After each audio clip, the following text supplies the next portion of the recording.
네, 반갑습니다. 오늘은 이제 우리는 왜 똑같은 운동을 해도 A라는 사람은 아프고 불편하고 자세도 나오지 않고 반대로 B라는 사람은 자세도 좋고 동작에 불편함도 없이 내가 원하는 타겟에 근육을 올바르게 사용하는 걸까? 라는 주제로 시작해 볼 겁니다.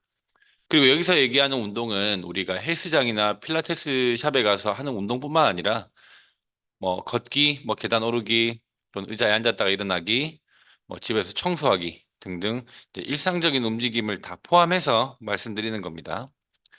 자, 그럼 왜 그렇게 A와 B는 차이가 나는 걸까요? 아마도 여기에 대한 대답을 생각해 보면 간단해 보일 수는 있지만 사실 조금 복잡하고 다양할 겁니다. 그래도 이 복잡한 걸 제가 조금 간단하게 정리를 해서 말씀을 드리면 A라는 사람은 이제 체형이 틀어져서 그리고 근육 사용을 잘 못해서 그럴 수도 있겠죠. 그리고 근력이 약해서 그리고 신경계에 문제가 좀 있다라고 볼 수 있는데 사실 잘 생각해 보면 이 네 가지는 다 같은 얘기입니다. 체형이 틀어졌다는 건 이제 근육 사용에 문제가 있다는 얘기고 이는 신경계의 변화도 왔을 거고 이러한 시간이 오랫동안 지속되었다면 근력은 상대적으로 떨어지고 불균형 상태가 돼 있을 겁니다. 맞죠? 자, 그래도 조금 복잡하게 느껴지신다면 제가 조금 더 간단하게 한 문장으로 만들어 보겠습니다. A라는 사람은 정해진 대로 움직이지 않았기 때문입니다. 조금 더 정확하게는 정해진 대로 움직일 수 있는 상황이 아니라고 보시면 됩니다. 결국에는 A라는 사람은 이제 정해진 대로 움직이지 않았기 때문에 같은 동작을 해도 자세도 이상하고 불편함이 느껴지는 건데 여기서 이제 불편함이라고 하는 거는 뭐 어깨 충돌 증후군이다. 뭐 고관절 충돌 증후군, 뭐 각종 증후군들 있죠. 그리고 뭐 척추 협착, 뭐 목 디스크, 뭐 골반, 고관절, 발목 싹 다 포함해서 근골격계 질환 다 포함해서 말씀드리는 겁니다. 이제 사고로 인한 외상 문제는 예외고. 자, 그럼 제가 말씀드린 내용을 잘 생각해 본다면 인체의 움직임은 정해져 있다? 라고 해석이 될 겁니다. 네, 사실 이거는 이제 매우 당연한 얘기인데 에어컨 사용 방법이 정해져 있잖아요. 청소기 사용 방법도 정해져 있고 컴퓨터 사용 방법이 정해져 있는 것처럼 정해진 틀 안에서 정해진 시스템에 의해서 작동하게 됩니다. 만약 올바른 사용법이 아니라 잘못된 사용을 한다면 기계가 고장나는 것처럼 인체도 비슷하다고 생각하시면 됩니다. 물론 뭐 쉽게 이해를 돕기 위해서 비슷하다고 하는 거지, 뭐 기계와 사람이 똑같을 수는 없겠죠. 이제 그 맥락만 좀 이해하시면 될 것 같습니다. 그럼 인체의 정해진 움직임이라는 게 어떤 걸 얘기하는지 제가 한번 설명을 드리면, 음, 인간의 보행 패턴을 보시면, 여기 좌측 사진 보시면 됩니다.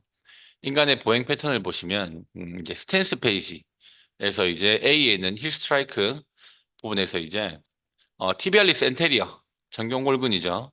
티비알리스 엔테리어가 활성되면서 이제 발목에 배측 굴곡이 일어나고 뒤꿈치로 바닥을 지지하게 됩니다. 이때 적절한 체중을 지지하기 위해서 글루테스 맥시무스 대둔근이 활성이 일어나게 되는데 이때 만약에 발목에 배축 굴곡을 하는 티비알리스 엔테리어에 손상이 있거나 사용을 잘 하지 못한다면 어떻게 될까요? 뭐 아마도 발의 보폭이 뭐 짧아질 수도 있고 뒤꿈치가 아니라 발바닥 전체 또는 앞꿈치로 체중을 지지하게 되면서 이제 우리가 아는 뭐 척추근막염 뭐 이런 문제가 생기기도 하고 당연히 그 위쪽으로 무릎, 허리, 길게는 목, 뭐 척추 전체까지 이제 스트레스가 전달되게 될 겁니다. 연쇄적으로 이제 이제 생기게 될 건데 그리고 이제 로딩 리스폰스에서 미드 스탠스로 넘어갈 때는 이제 쿼드리셉스 피모리스와 이제 외측의 글루테스 미디우스 여기 좀 나와 있진 않은데 글루테스 미디우스의 활성도가 올라가게 되면서 이제 트라이셉스 수어리가 같이 활성됩니다. 여기 보시면 이게 그 하테 삼두근이라고 하나요? 하테 삼두근입니다. 하테 삼두근. 그 비복근 가자미근 있는 거 있잖아요. 그리고 이제 터미널 스탠스에서 이제 구간에서 더 강한 이제 하테 삼두근의 활성이 일어나면서 이제 발목의 플랜탈 플렉션이 일어나게 되는 거죠. 음. 그러니까 지금 저는 인체의 관절과 근육의 움직임 또는 사용은 정해져 있다는 걸 설명드리는 겁니다. 다 정해져 있잖아요, 이거. 어, 이렇게 걸어야 역학적으로 가장 좋은 움직임이다. 정해져 있는 겁니다. 떻게 보면 사용 설명서죠. 사람은 걸을 때 이렇게 걸어야 된다. 이러한 보행 패턴을 가지고 걸어야 된다. 라고 얘기하는 거고. 한 가지 더 설명드리면, 우리 일상에서 또는 뭐 운동할 때, 뭐 팔을 드는 동작이 할 때가 있는데, 정확하게 이제 상방회전, 여기 오른쪽 사진 보시면 됩니다. 견흉관절 상방회전, 여기 뭐 관절호 상관절, 여기 보이는데, 뭐 외전, 뭐 굴곡의 움직임인데, 이러한 움직임에 사용되는 근육 또한 좀 이렇게 정해져 있잖아요. 어퍼 트리피지어스, 미들 트리피지어스, 로우 트리피지어스, 세라투스 엔테리어, 델토이드. 너는 팔을 들 때 이러한 근육을 쓰게 될 거야. 정해져 있는 겁니다, 이거. 제가 정한 게 아니라, 인간은 이렇게 이렇게 사용해서 팔이 들린다. 이러한 근육이 사용된다. 정해져 있는 거잖아요. 왜 랩풀다운이나 뭐 어깨 숄더 프레스, 또 이제 뭐 일상생활 우리가 옷 입을 때 특히 팔을 올리는 행위를 할 때 분명히 어깨에 찝히거나 또는 뭐 목 어깨 쪽으로 뻐근함을 느끼시는 분들이 계실 겁니다. 정해진 대로 움직이질 않았으니까 그렇죠. 정해져 있는데 이렇게 안 움직였겠죠. 그럼 선생님, 우리가 걸을 때나 팔을 들 때 뭐 정해진 근육을 사용하도록 어떻게 생각을 하면서 움직여야 되나요? 라고 생각할 수 있는데 거기에 대한 답변을 드리면 혹시 여러분들 걸으면서 엉덩이와 복부에 힘을 주고 종아리 근육 사용해야지, 정경골근 사용해야지, 대둔근도 쓰고 중둔근도 써야지 이렇게 생각하면서 걸으시나요? 음, 절대 그렇게 못 걷습니다. 보행의 패턴과 이제 일상에서의 움직임은 결과일 뿐입니다. 결과. 원인을 찾아야 됩니다. 원인. 결과에 대해서 수정을 하려고 하다 보면 보통 2차적인 문제가 발생하게 되는데 걸을 때 허리 반듯하게 딱 세우고 걸어야겠어. 오늘부터. 그렇게 생각하고 1분만 걸어도 기립근의 피로도 때문에 아마 허리가 되게 뻐근하게 느껴지실 겁니다. 그 이유는 허리가 숙여진 원인이 애초에 허리 문제가 아니기도 하고 결과에 대한 수정이 잘 안 됩니다. 어, 다른 2차적인 문제를 만들 수가 있습니다. 그래서 생각하고 걸을 수가 없어요. 일단 결론을 말씀드리면 왜 우리 골프, 뭐 테니스, 뭐 배드민턴, 탁구 뭐 이런 운동 하시잖아요. 뭐 웨이트, 필라테스 싹 다 포함해서 뭐 일상생활 모든 움직임을 다 포함해서 골프를 예를 들어서 우리 많이들 해보셨으니까 처음 배울 때 생각해 보세요. 우리 그 골프 프로한테 이제 수업 받을 때 어드레스에서 이제 뭐 발바닥에 힘도 줘야 되고 배에 힘도 줘야 되고 골반은 고정한 상태로 이제 백스윙으로 넘어가면서 처음에는 흉추 회전이 일어나면서 양쪽 복사근에서 작용해야 되고 그 후에 자연스럽게 골반이 회전되고 머리는 또 고정해야 되고 왼팔은 또 다 펴고 있어야 되고 탑까지 올라갔다가 복부 긴장 유지한 상태에서 다운스윙 하면서 체중이 좌측으로 이동하면서 뭐 처음에 되게 생각할 게 많았을 겁니다. 아마 배워보신 분들은 알 거예요. 그렇게 1년, 2년 또는 5년, 10년이 지나고도 혹시 골프 칠 때 그렇게 다 생각하고 하세요, 일일이? 음, 아니면 자연스럽게 그 동작이 나오지 않나요? 음, 의식 속에서 연습과 훈련을 하다 보면 무의식 속에서 습관처럼 그 동작이 나오는 겁니다. 그래서 이제 골프 프로한테 교육을 받는 거겠죠. 그래서 왜 처음에 자세 잘못 배우면 또는 골프 프로 잘못 만나면 나중에 왜 그 습관 못 고친다고 하잖아요. 잘못 배우면 또 부상당한다고도 하죠. 똑같은 거죠. 정해진 움직임이라는 게 정해져 있습니다. 어, 그러니까 뭐 골프를 치든 뭐 테니스를 치든 뭐 탁구를 하든 뭐 청소기를 돌리든 뭐 집에 누워서 소파를 보든 움직임 다 정해져 있습니다. 물론 정해져 있지 않는 대로 움직여도 되겠죠. 근데 아프잖아요.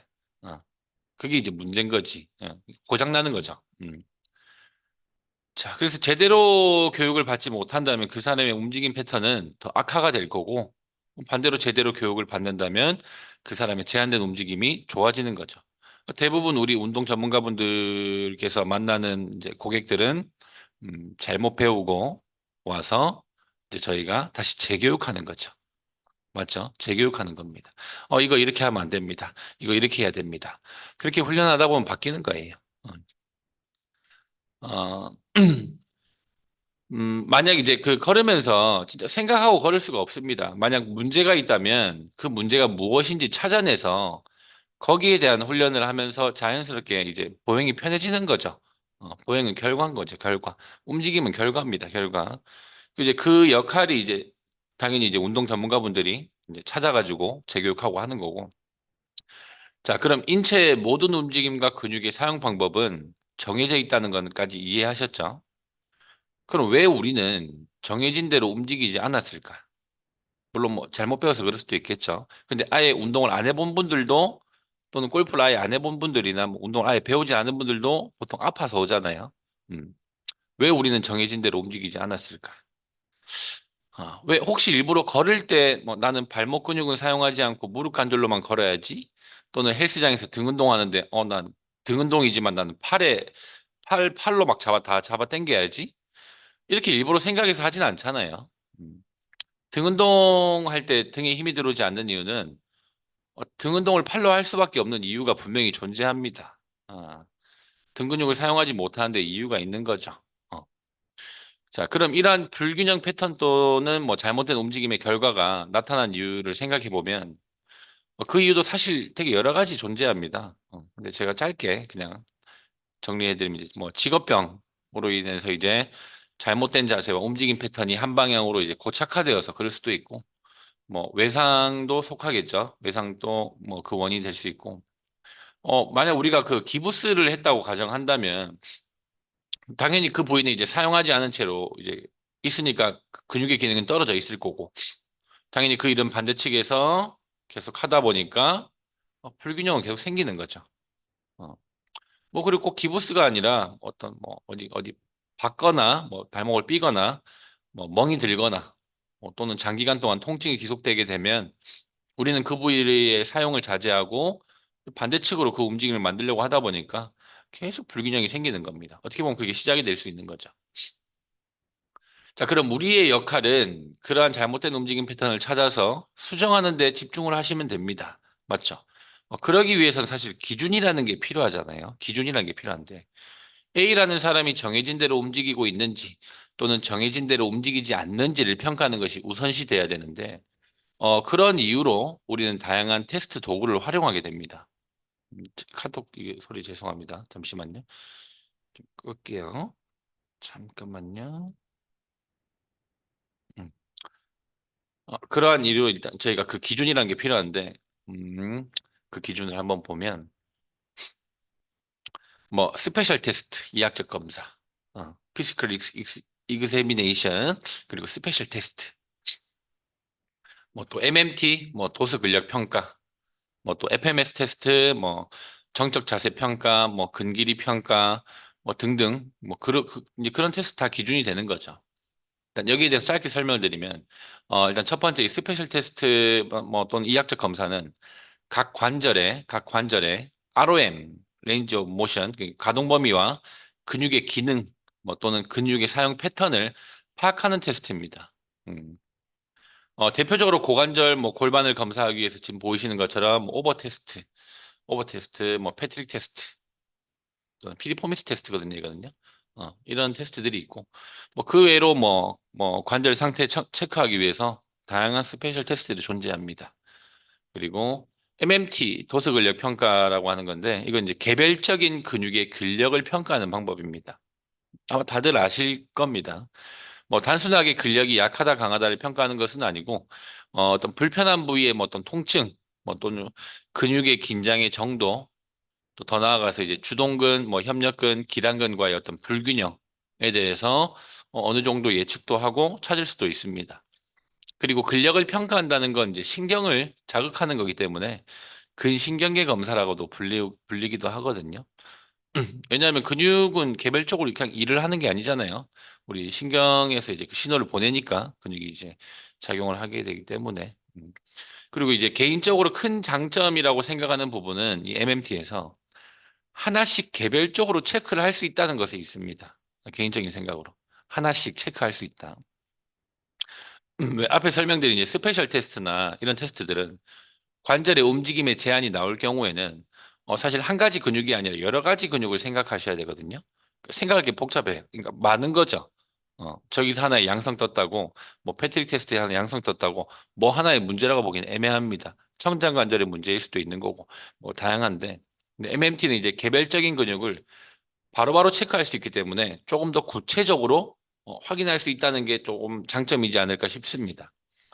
예를 들어서 이 현장에서 적용한다면 일단 우선적으로는 스페셜 테스트를 통해서 큰 틀 안에서 문제점을 찾고 이제 그거와 관련된 근육에 대해서 개별적으로 MMT를 적용해서 조금 더 구체화할 수 있는 거죠. 다 쓰는 거예요. 하나만 쓸 수는 없습니다. 그리고 FMS 테스트. MMT와 다르게 이제 개별적이 아니라 통합적인 움직임, 통합적인 움직임이라는 게 조금 핵심이 될 겁니다.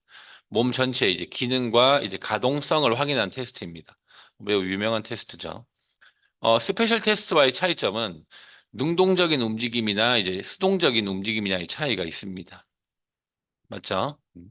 뭐 오버헤드 스쿼트나 뭐 허들 스텝, 뭐 인라인 런지 등등이 존재하게 되는데 아무래도 능동적인 움직임 테스트이기 때문에 근육의 기능 또는 몸 전체의 협응 능력, 밸런스 그리고 뭐 가동성까지 전체적인 부분을 확인할 수 있습니다. 그리고 마지막으로 이제 스태틱 포스처 에볼루이션 이제 정적 자세 평가. 신체가 이제 가만히 서 있을 때 전반적인 자세의 위치를 확인하는 겁니다. 이제 방금 보셨던 FMS는 이제 어떤 다이나믹 포스처라고 한다면, 그러니까 움직임이 일어날 때의 자세라면, 스태틱 포스처는 이제 가만히 있을 때 신체 정렬을 체크하는 거죠.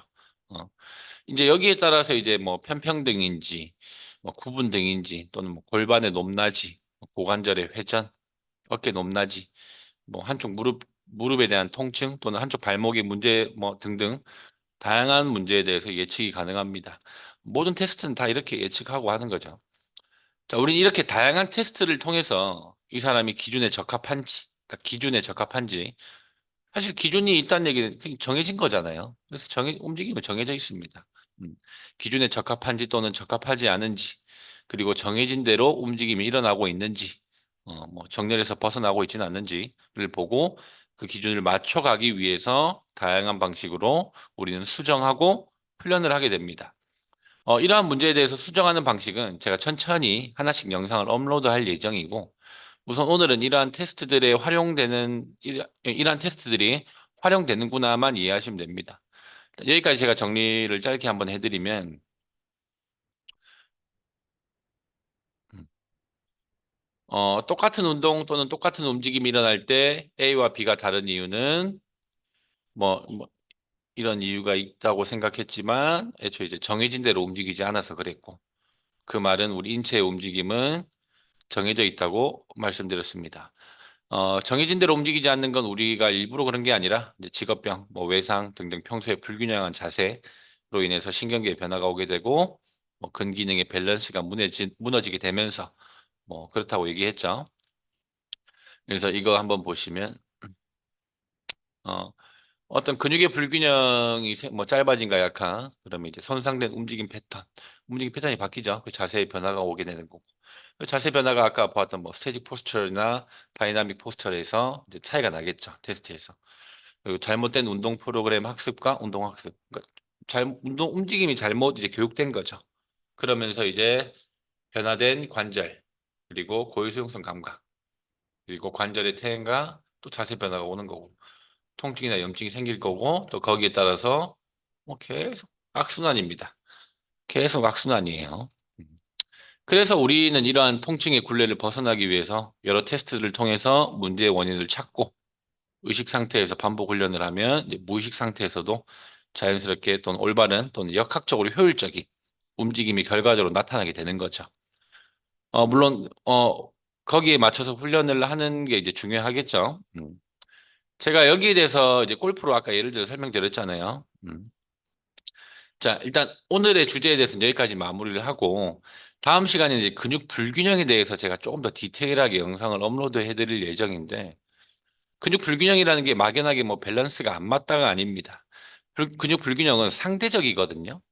상대적입니다. 그래서 그 기준이 필요한데 그 기준에 따라서 사실 뭐 상황이 조금 달라집니다. 잠깐 보여드리면 근육 불균형을 크게 네 가지로 제가 나눠봤는데 일단은 로컬 머슬과 글로벌 머슬과의 불균형, 그리고 주동근과 기랑근과의 불균형, 그리고 주동근과 협력근 간의 이제 불균형, 그리고 좌측 우측 오른쪽 왼쪽 뭐 오른발 왼발 뭐 다리 길이 차이 난다 이런 얘기 하잖아요.